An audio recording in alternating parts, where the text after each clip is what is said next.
So, Parrish, I'm the co-director of the Center for Retirement Income at the American College. And I want to thank you for joining us today at this American College webinar called New Trends in Retirement Income Planning, the Use of Monte Carlo. I think today's discussion give you some really great and frankly practical ideas on how to set up retirement income strategies for your clients. Now, before I turn it over to my co-director at the Center for Retirement Income, and that's Eric Ludwig, let me start with a confession. I find Monte Carlo forecasting frustrating. Don't get me wrong, I'm a big fan, and I find that it gives us incredible insights as planners, but it's sometimes hard to explain the concept, well, first of all, to our RICP students, and a challenge to present to clients. But nonetheless, it's a tool that many of you use with your clients. And this is interesting. A recent survey by Prudential Financial makes this point. While about 80% of financial advisors noted using Monte Carlo, so 80% report that they use Monte Carlo in one way or another, there's a big difference in the type of advisors. For example, while 94% of financial advisors under the age of 40 use Monte Carlo, only 62% of those age 60 or over do. And similarly, 90% of financial advisors with 15 years or less, not more, or less, of experience, I should say, use Monte Carlo, while only 69% of financial advisors who have more than 25 years of experience use Monte Carlo. So what this tells me is Monte Carlo appears to be significantly gaining traction with the latest and the youngest generation of financial advisors.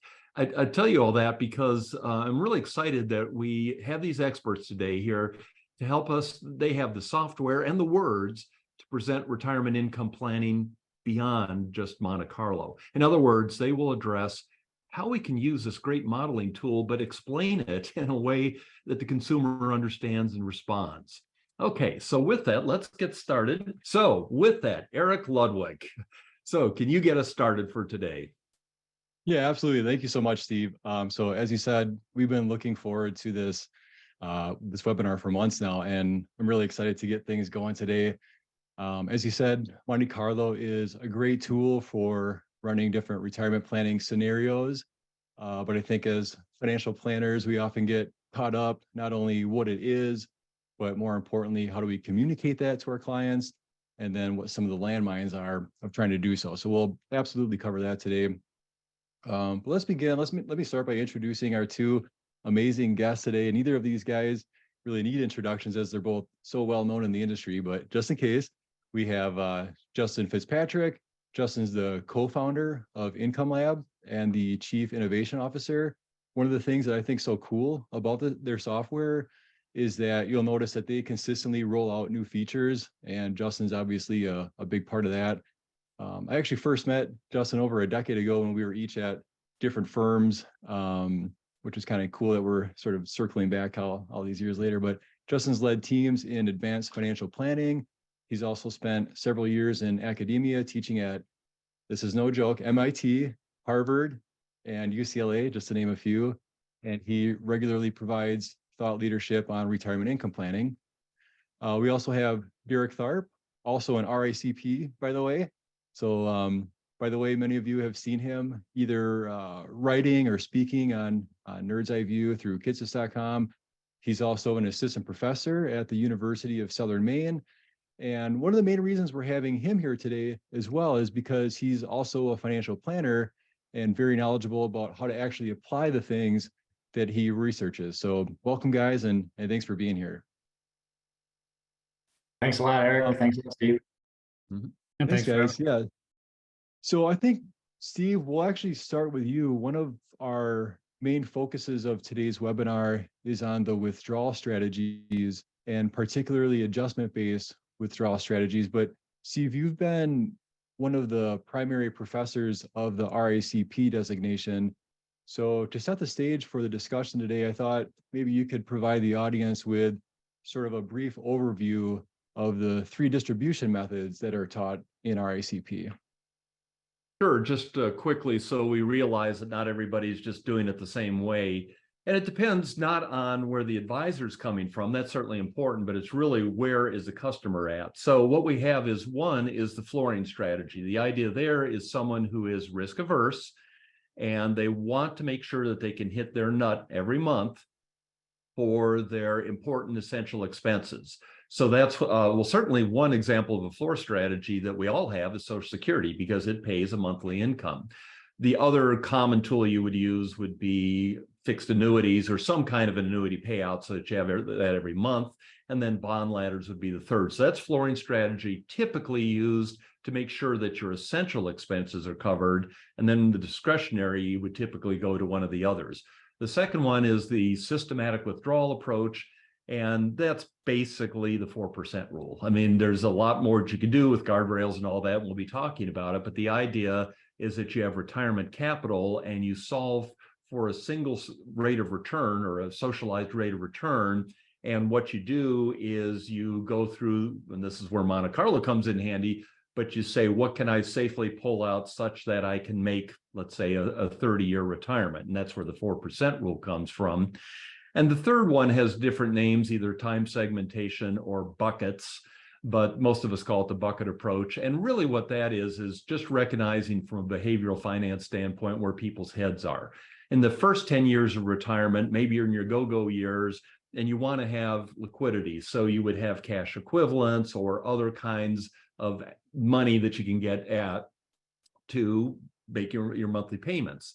Then you would have a second bucket, let's say hypothetically 10 years down the line, that might be bonds that mature in 10 years or deferred income annuities that kick in then, whatever, that really are for the slower going years. And you can invest a little more for distance because it would be 10 years down the line. And then finally, you have the third bucket that's for the no-go years, if you will, late in retirement. And you really would put your equities and your higher risk and your longer term investments there because that goes up with inflation, gives you the protection you need, but you don't need to access it for 20 years. So you've got flooring, you have systematic withdrawal, and you have bucket approaches are the ones we teach in RICP. Okay, cool. Yeah, thanks for setting the stage. I know sometimes, and a lot of these have similarities, but I think it's super helpful to just get everyone on kind of where we are. So Justin, we didn't just like magically arrive at these three different methods. We were in the preparation for this. Steve was telling us about how in 1980 he primarily used a financial calculator, and we were kind of joking around about that. But did you walk us through maybe some of the evolution of like financial planners' understanding and like implementation of withdrawal strategies? Like how did we transition from these approaches that were, say, used in the 1980s to maybe our current understanding and like where are we today? Yeah, it's a great question, and it's kind of exciting to look back and think about how things have developed. I mean, I still have a financial calculator on my desk. I use it all the time.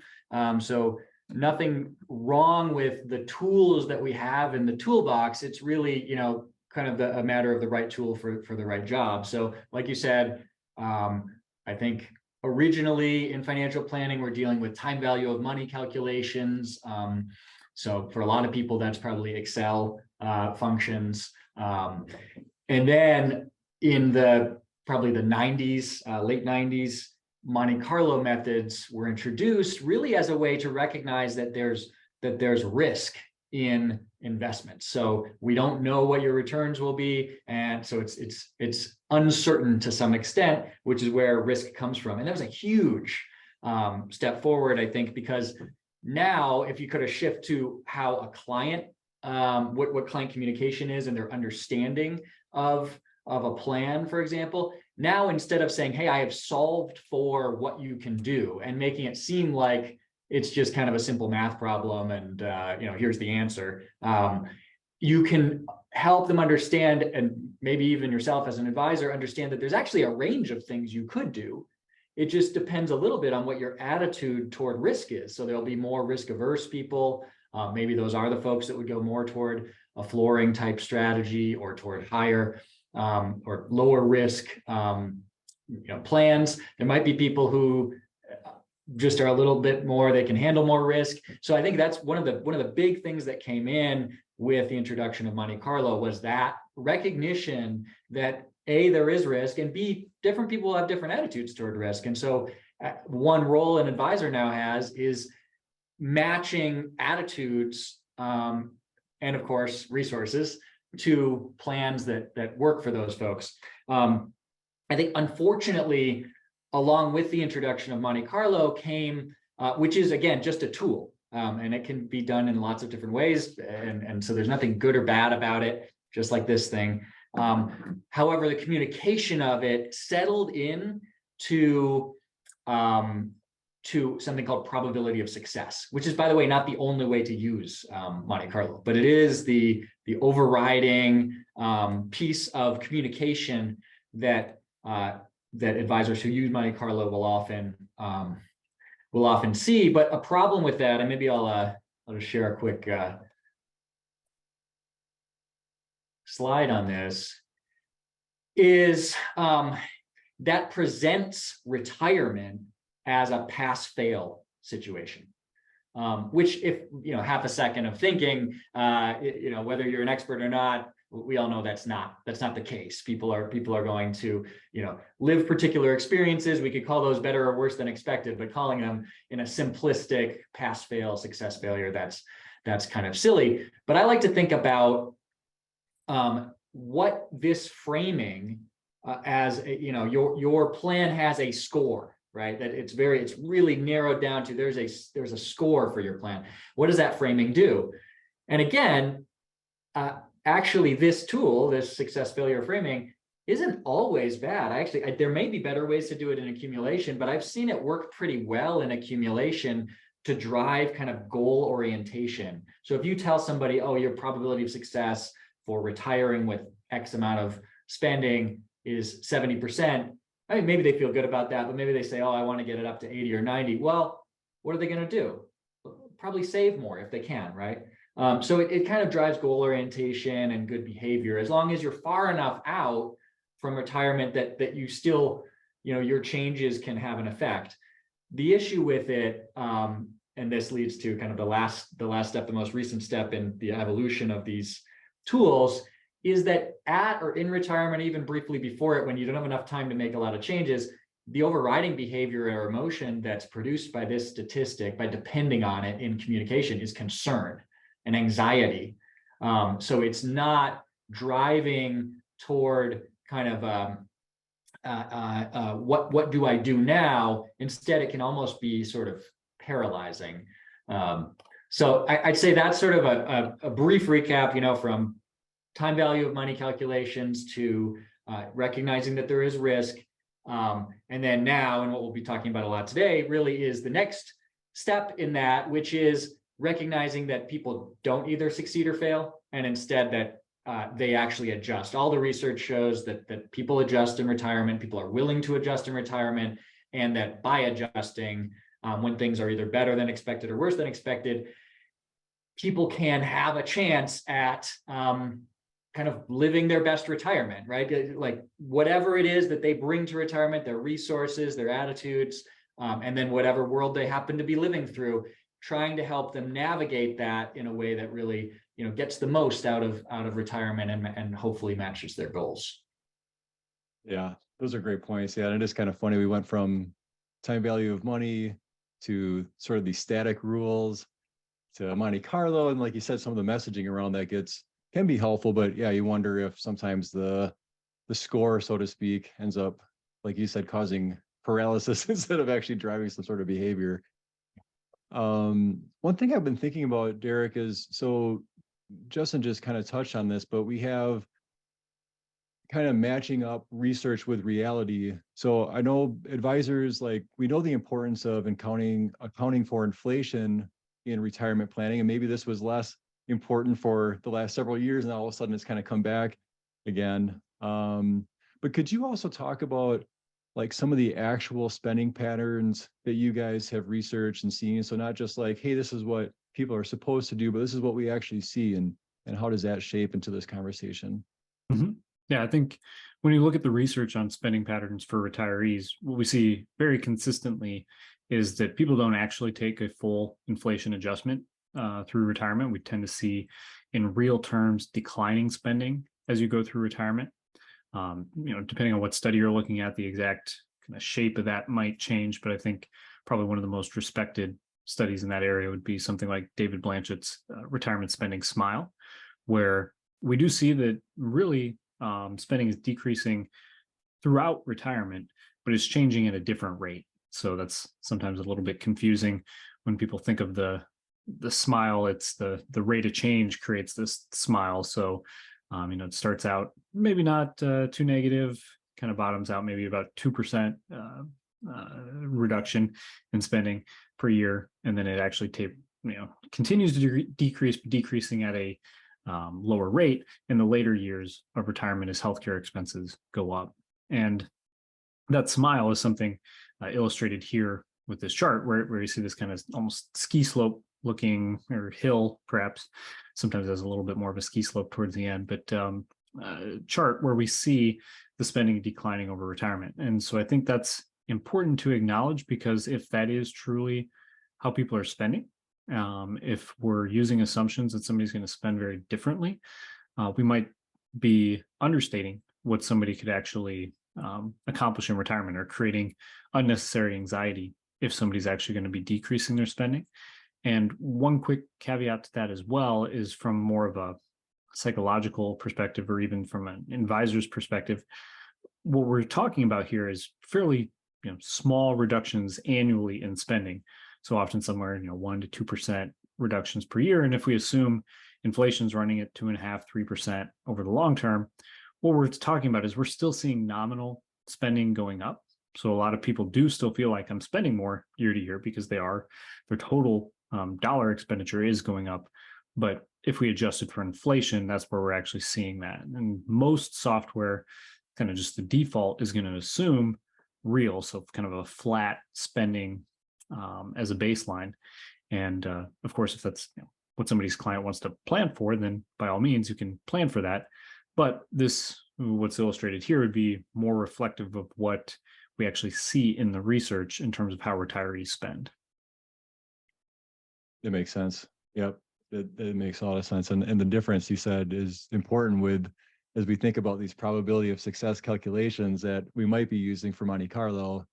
All of a sudden, what's reality in terms of what they're actually saving for, and how much money they actually have to fund retirement might actually look better if they're using the more accurate numbers. Absolutely. Yep.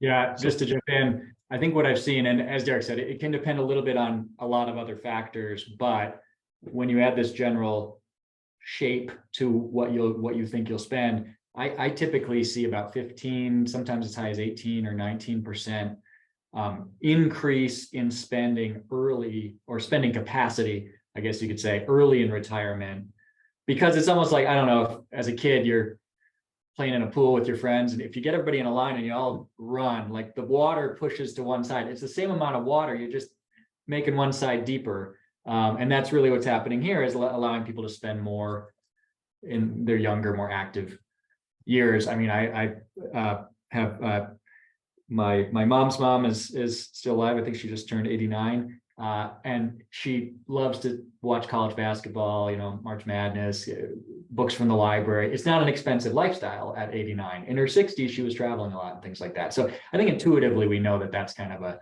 a part of how life goes. That makes sense. Yeah, there was a cool book. I think you guys maybe mentioned it on a previous podcast, or webinar rather, about Bill Perkins, the guy with zero thing, about how some people are like taking this to another step and actually spending more while they're working too, which is not the worst idea as well. So Justin, it sounds like the modern approach was kind of this realization that like these retirement withdrawals are not just static, but they're also adjustment based. We haven't really talked about that as much. So is that what we're seeing? Are people doing this in real life? Can you talk about kind of what this adjustment based withdrawal strategy kind of looks like? Like, are they taking 4% adjusted withdrawals throughout retirement? We said that's not really the case. So what does this look like? Yeah, I think that is the big shift is, and I really think about it as like we've slowly advisors have gotten tools to treat retirement and really all of a financial life more and more realistically, right? So going to Monte Carlo was getting more realistic, recognizing that returns are uncertain, right? Which is just clearly true.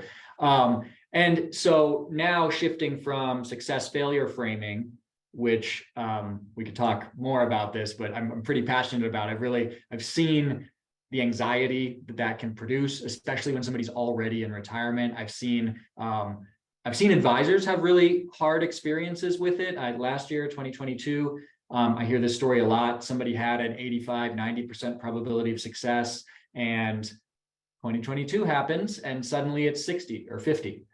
And you kind of told the client that they're good, right? And suddenly they say, well, hang on, I didn't do anything. I didn't spend extra. What happened? I thought I was good, right? So this framing, it causes a lot of trouble for people. And partly it's because it's not realistic. People don't just keep doing the same thing no matter what, Wile E. Coyote style off a cliff. That's not how people live their working years either. No one, gets laid off and then says, well, let's spend more, or that's the kind of time when somebody takes a more modest vacation, or that's just the way that people live their lives.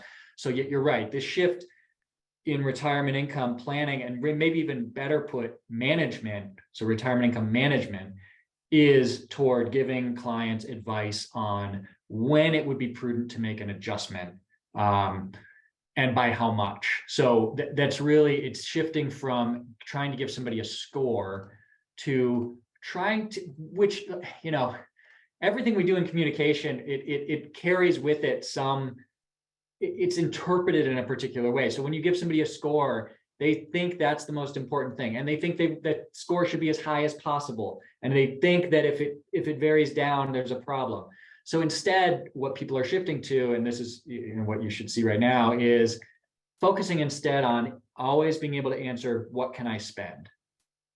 So for these folks, they have $2.2 million plus, as you saw in the last chart, they have some Social Security. Social Security is being delayed for Mary here. So to answer your question about 4% rule, certainly not. We're not following any kind of rules of thumb here. So you can see this is something that Derek and I have called the retirement hatchet, or the distribution hatchet, where you have more withdrawals early on, and then that goes away as Social Security comes in and so on. But we're answering that question, what can I spend? And then also providing them near-term guidance on what could cause that to change. So in this case, if their portfolio goes up a bit, they'll be able to spend more. If it goes down, in this case, quite a bit, they'll have to spend less. That asymmetry is very common in plans that I've seen built, and it just recognizes that most people are risk averse. And so they would just prefer to build themselves a little bit more buffer before bad news. In fact, you can see this here. It's in this case going to take a 25% reduction in their portfolio to cause a pay cut, essentially, whereas only a 5% increase would give them a pay raise. This is also, you'll notice that what Monte Carlo, or really just any kind of way of recognizing that there's risk and uncertainty in the world, also means still there's a choice, right? So people could say, I don't need 16.6, 15,000 a month is plenty for me. And what do I get with that? Well, I get a bigger buffer, right? If I'm spending less now, clearly it's going to take more bad news for me to have to tighten my belt. On the other hand, someone could say, no, I want to live it up a little bit. I'm fine with having to hear the bad news at some point. I understand that could come. So again, even when people do, this is called adjustment-based planning, they're still recognizing that there's a range of attitudes people could have toward adjustment. Some people might have enough resources and they live a frugal enough life compared to those resources that they can take on very little risk of having to adjust in the future. Others, either because they have less resources or higher spending desires, or just a more, carefree attitude, might choose to spend more, or of course somewhere in between. And that part of the advisor's job is to help them make choices along that spectrum. I mean, just to draw back to some anecdotes, I've worked with an advisor, I think in Texas, who works with a lot of teachers. And my wife used to be a teacher. And I know it's a hard job. It's a great job. You know, there's a lot of great things about it, but it can be really, challenging, long hours. And a lot of these folks kind of were thinking about, could I retire in my mid to late 50s? You know, it's a little earlier than a lot of people do. Could I do it? And they found, well, yeah, I mean, you could do it. And this is what it looks like. Now, maybe you'll have to trim your spending a bit at some point. Maybe there's a little higher chance of that, but is that worth it to you? And so they can have real informed decisions about when to retire, how much to spend, things like that.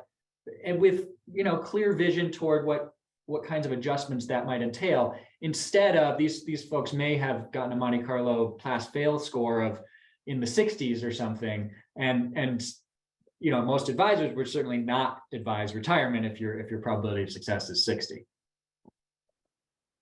I'm thinking too of the teacher who is used to giving out grades for a living and then now gets a grade. And then like, how do you interpret that? Like, is it like an 80%, like a B? And that's, or like, what does that even mean? So that's kind of interesting on its own special case.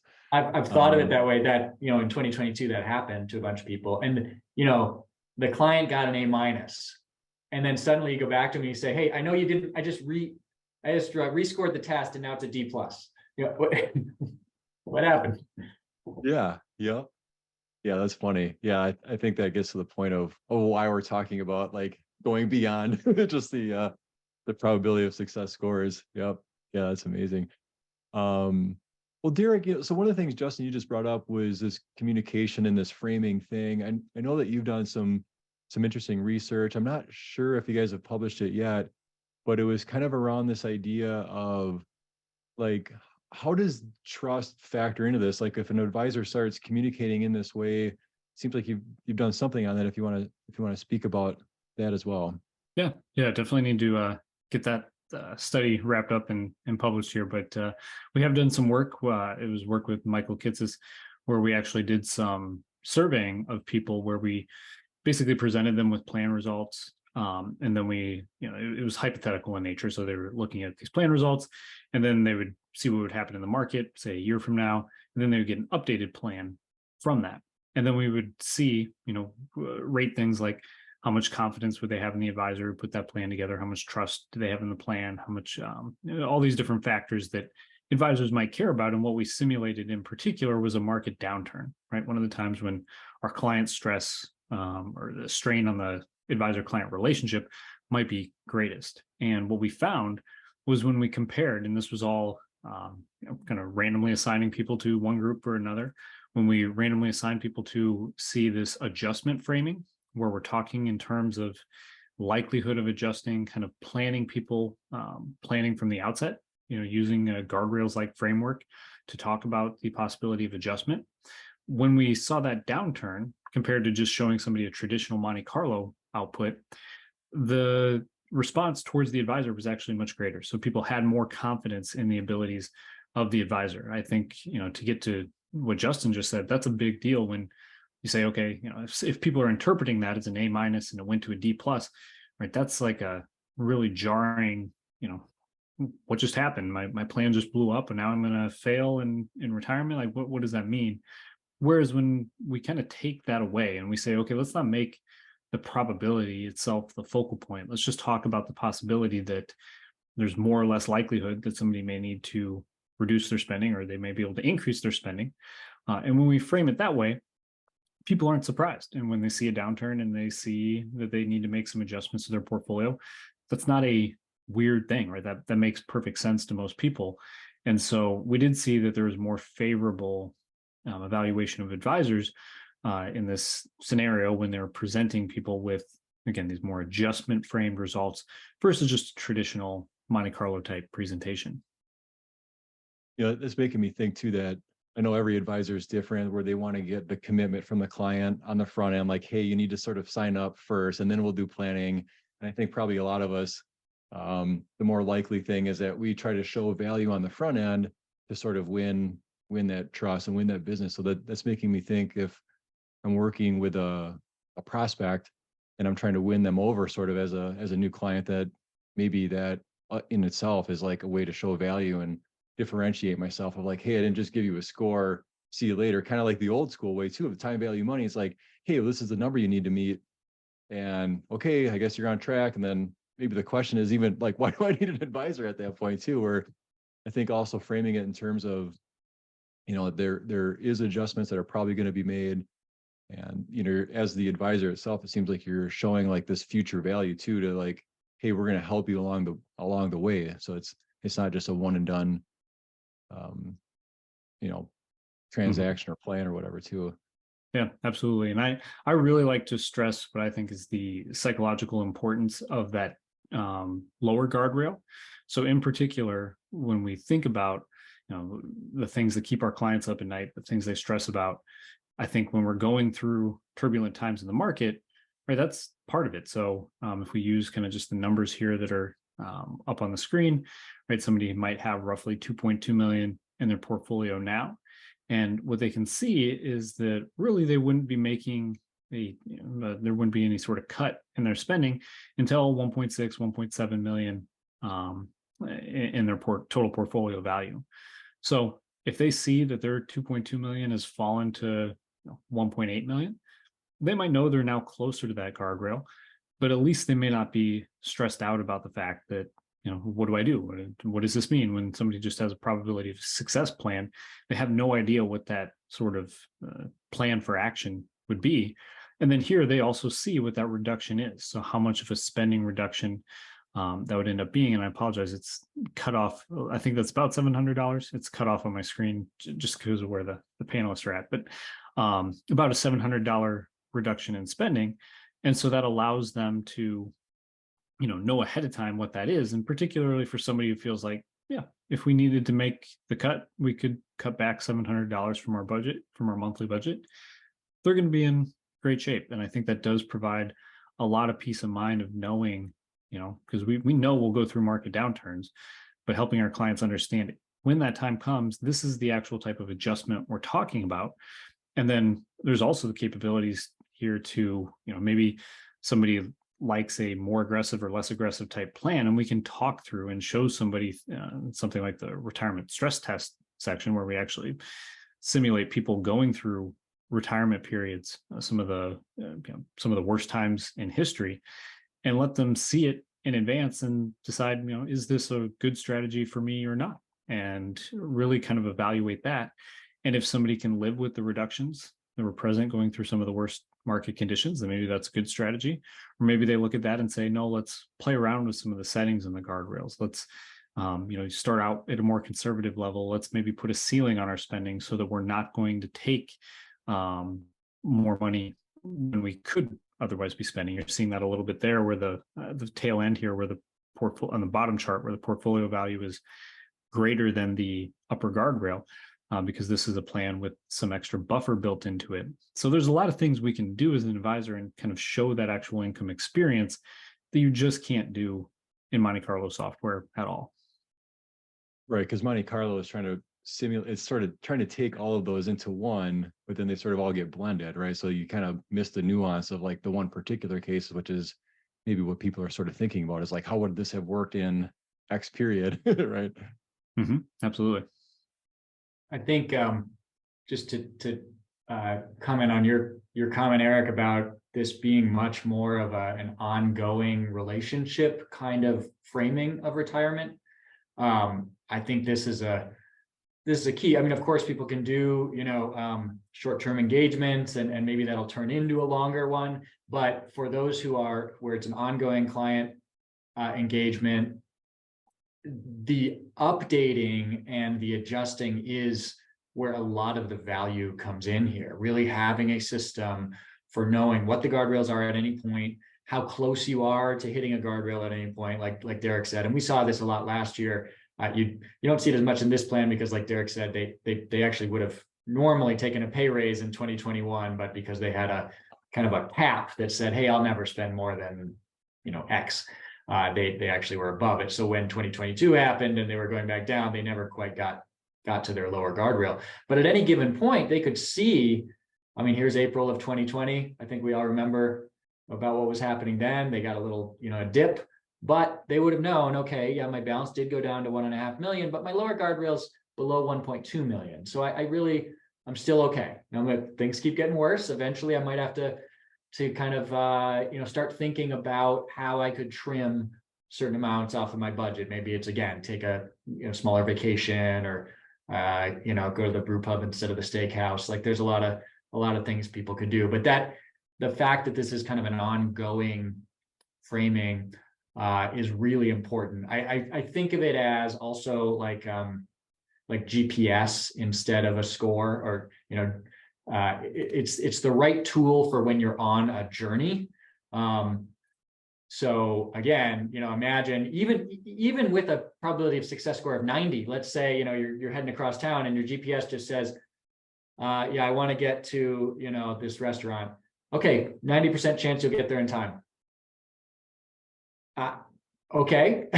I want turn-by-turn directions. I don't want that anymore. Or imagine, maybe to push the metaphor more, like, I take my car and you get the 15-point inspection. Hey, the brakes are good. This is good.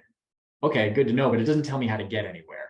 And so that's what once you're in retirement, and if you're framing it as an advisor, as a guidance relationship, as an ongoing guidance relationship, like we're traveling through a terrain. We know what the terrain roughly looks like, but we're going to encounter things along the way. I mean, surely we will, because things are uncertain. We don't know what inflation will be. We don't know exactly what your returns will be. There'll be other changes in your life. And so we need a way to update those at all times and kind of know, hey, would it be prudent to make an adjustment now? The default for most people is no, right? They'd rather just keep what they're doing.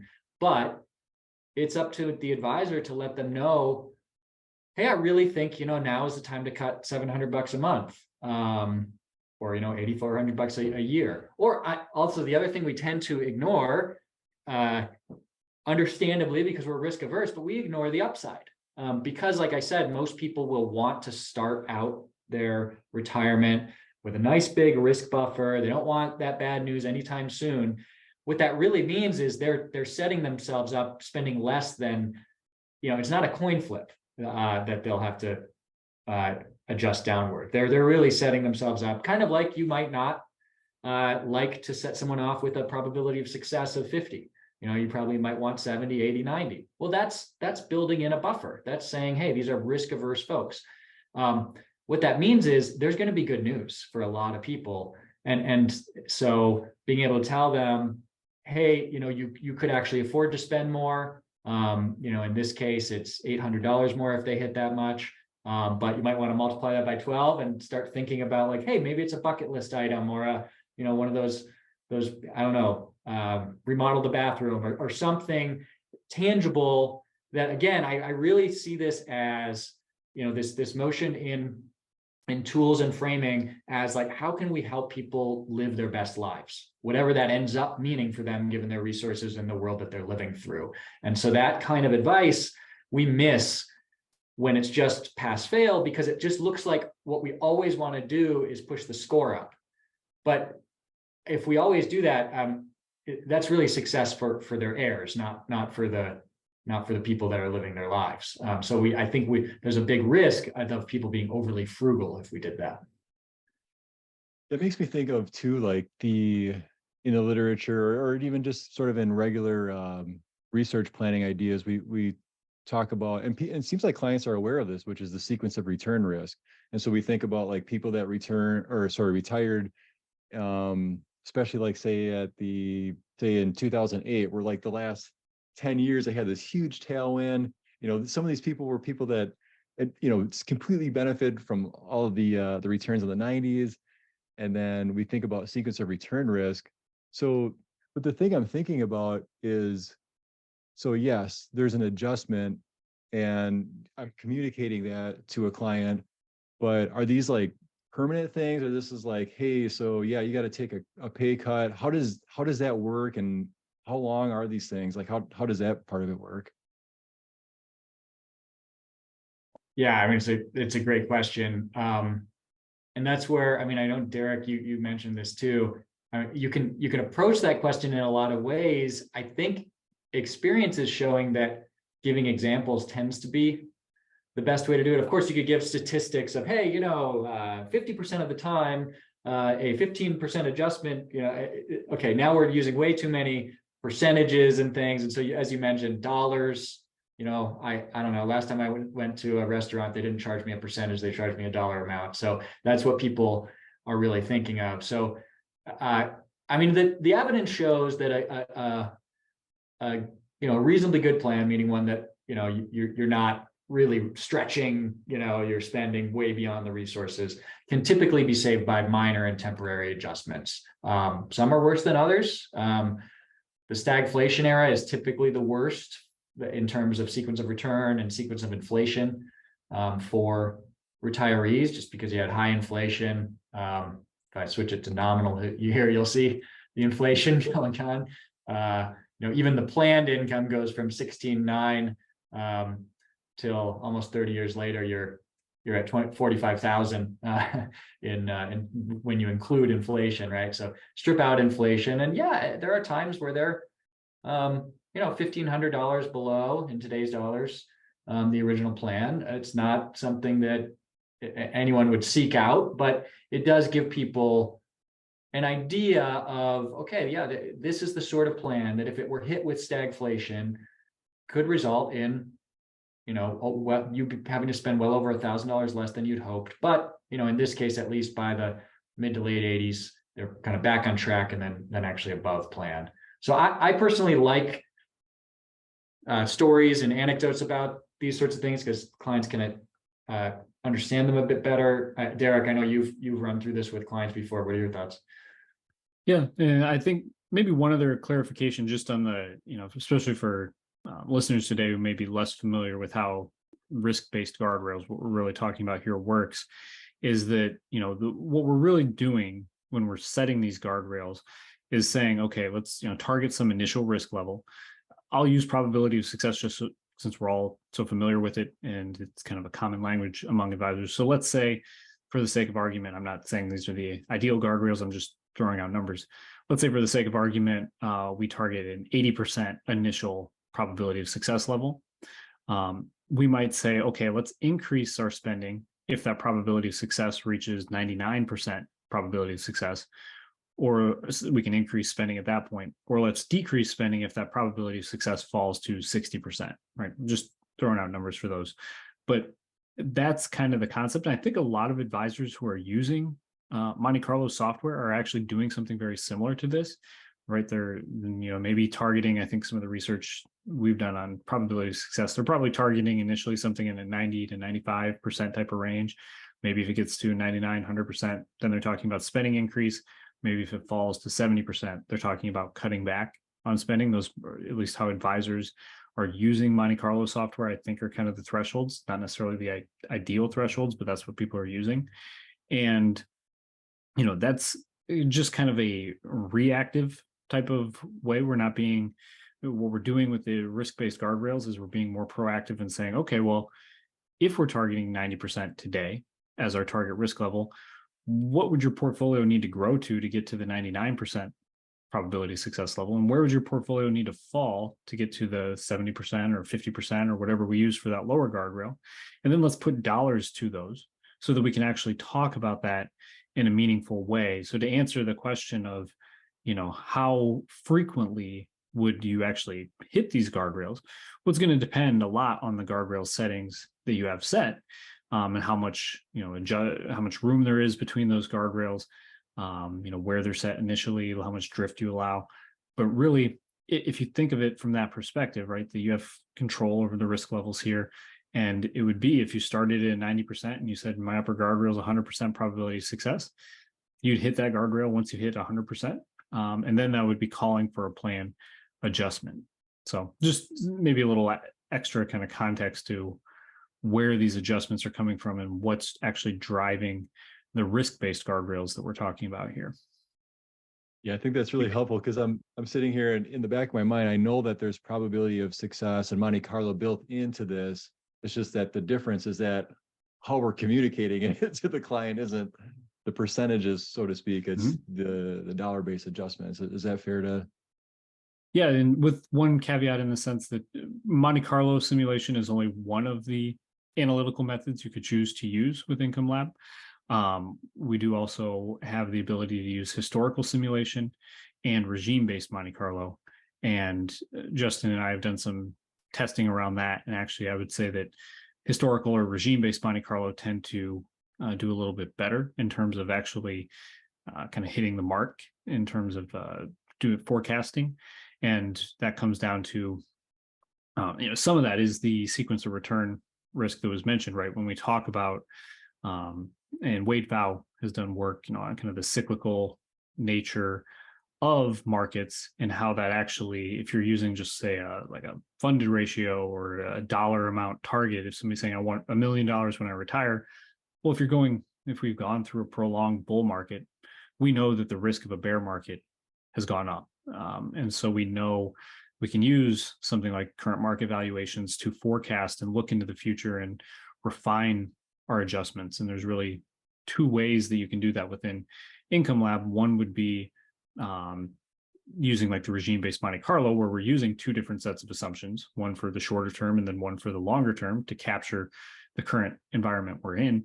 And then also the economic context, just in terms of kind of where are we drawing from and trying to look at time periods in history that might be most like they are today, so that we're actually getting a better picture, because you can certainly see there's certain time periods, right, that we know might be more or less like the current environment we're in. So trying to find those time periods and use those to influence our plan more than others. But but generally speaking, if we're just thinking of it simply in a Monte Carlo type framework, Monte Carlo could be the methodology that you use underlying your risk-based guardrails. That's interesting. So let me ask this then, from a regime-based perspective, what are kind of like, what does that mean? So like, is that a market cap type thing, like a PE type thing? Is it interest rates, or what does the regime mean? Like, how do I know what to input, or what is being input in there as far as making the adjustments? Yeah, I mean, different advisors or firms could do it differently. I mean, in the Income Lab application, we have defaults that are based on a composite view of basically PEs, although we use CAPE for longer term PEs, inflation.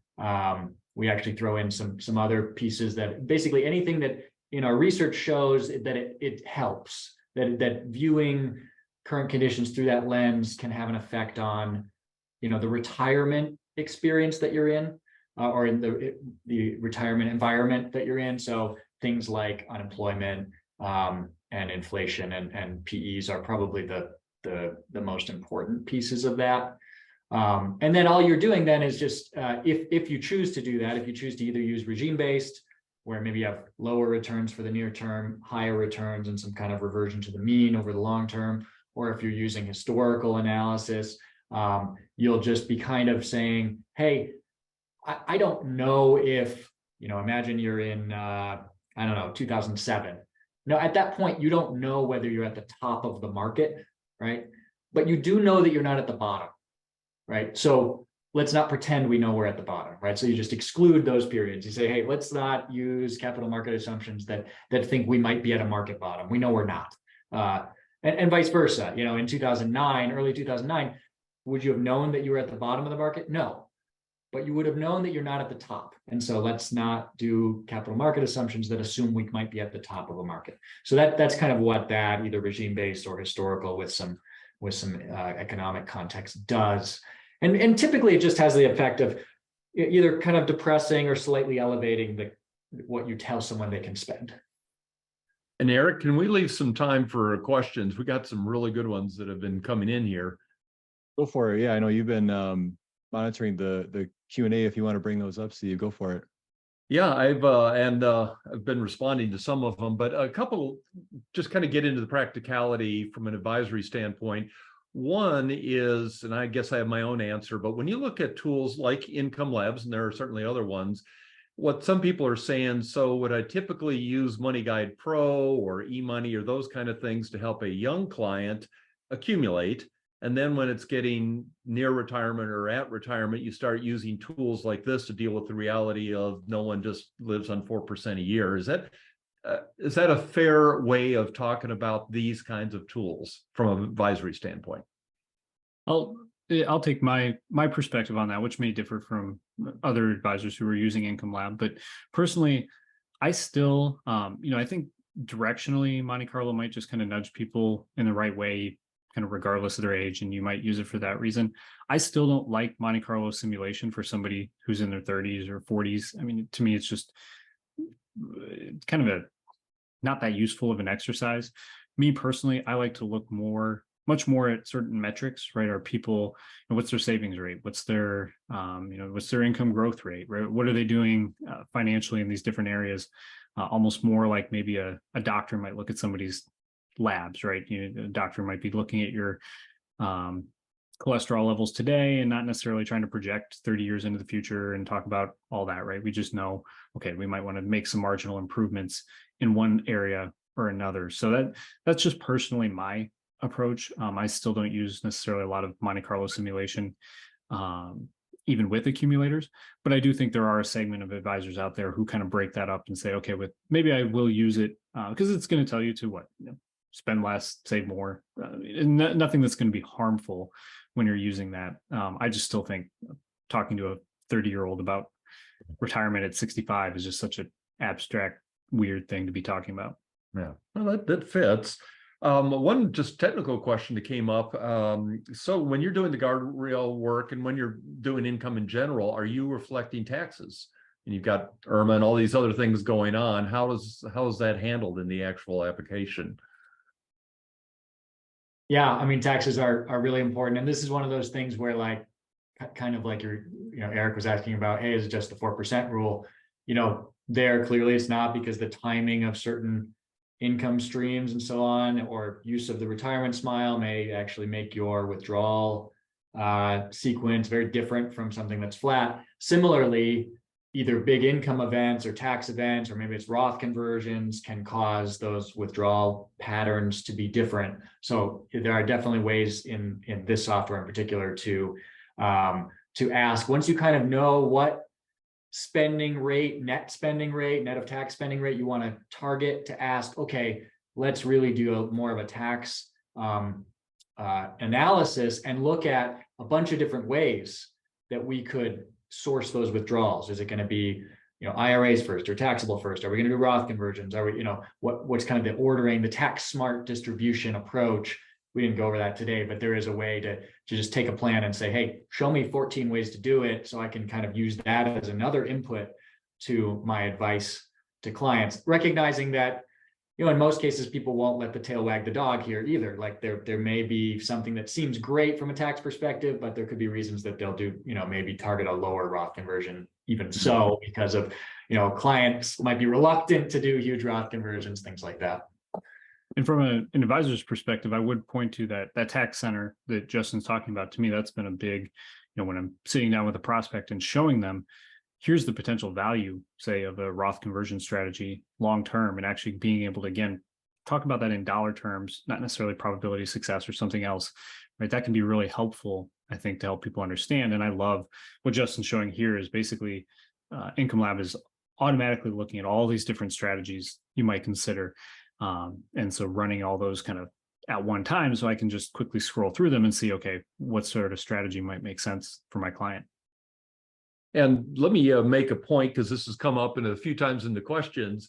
At the American College, we're agnostic. What we want to do is raise the retirement knowledge level for everybody.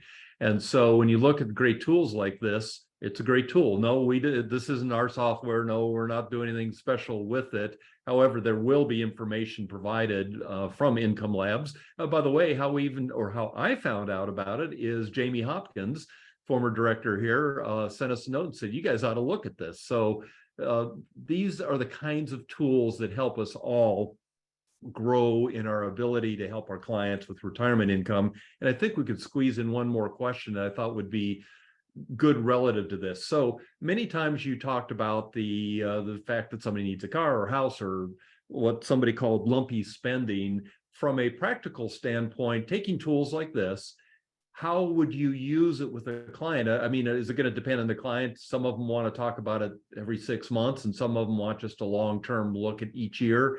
Yeah, how do you deal with the fact that people's spending patterns go all over the place? And this is actually a big advantage of the risk-based guardrails framework. The fact that, if you're using something like Guyton Klinger, right, that's going to be more of distribution rate driven. So it's going to be, basically assuming kind of a flat type pattern, and you're not going to account for that uniqueness. But you can absolutely account for that client-specific lumpy spending and then the unique impact that has on the risk to their plan, just like you could in any other Monte Carlo software. So when we're talking about a risk-based framework, risk-based guardrails framework, that's a strength of Income Lab in this approach to be able to actually account for your client's unique lumpy spending and not just a kind of a cookie cutter approach. Yeah, I think that answers it. Go ahead. We have time. I was just going to say not only including those kinds of lumpy spending in a plan, but recognizing that that's exactly the kind of spending that is often flexible, both on the upside and downside, right? You might be surprised, a client comes in and I bought an RV. Oh, really? But on the downside as well, so I mentioned, if you do have particular buying a car or vacations and things, this approach, the adjustment-based approach, really recognizes that clients have control. They can make decisions about spending. They could put off that purchase. They could move it up. So I've talked about it as like, this is a retiree superpower. I think we do everybody a disservice if we treat spending as some kind of fixed, they're definitely going to do it. Like this approach recognizes the flexibility, both of the plan itself and in counseling adjustments, but also in the fact that people actually don't spend exactly what they say they will. So it's always important to keep that up to date. Absolutely. And as somebody of a certain age, I can tell you, since so many of my friends are retired, is that's reality. And if you can't reflect that in your advisory, then you're not helping them. And having these kind of tools really are important. So let me leave everybody with this thought is, we went through a lot of things where it comes in handy to know what drives it, because I had several questions on what is Monte Carlo. So be sure to check out the RICP designation, Retirement Income Certified Professional, because that's the kind of background material that gets you there. And I really want to thank, this is just a great panel. A great job with the questions, Eric, and Justin, Derek. We thank you so much. And with that, I really want to thank you all for doing this. Be sure to check it out. We will follow up with some information on Income Labs, because it's a great tool to be able to use. Any other comments, Eric, before we thank everybody and close her down? I just want to say thanks, and I guess I'll just open it. I'll speak personally that if other people want to ask questions, feel free to reach out. I'm sure the other guys are welcome to too. Like LinkedIn's probably the easiest way. I don't want to manage my inbox as much, so if people want to send things through LinkedIn, that'd be an easy way to send follow-up questions too. Yeah, absolutely. Yeah, same here. And I know in the chat, I think we put some links to some of the articles that Derek and I have done about these concepts. So there's a lot out there. There's a lot on the incomelaboratory.com site. If you go to resources, if you're interested in all these topics. So. Okay. Well, great. We look forward to working with you more in the future. And as far as the audience, we will have a fourth quarter webinar as well. In the meantime, I hope that everybody stays cool, because it's not a very easy thing to do, at least in Iowa. Thanks much, and have a great day.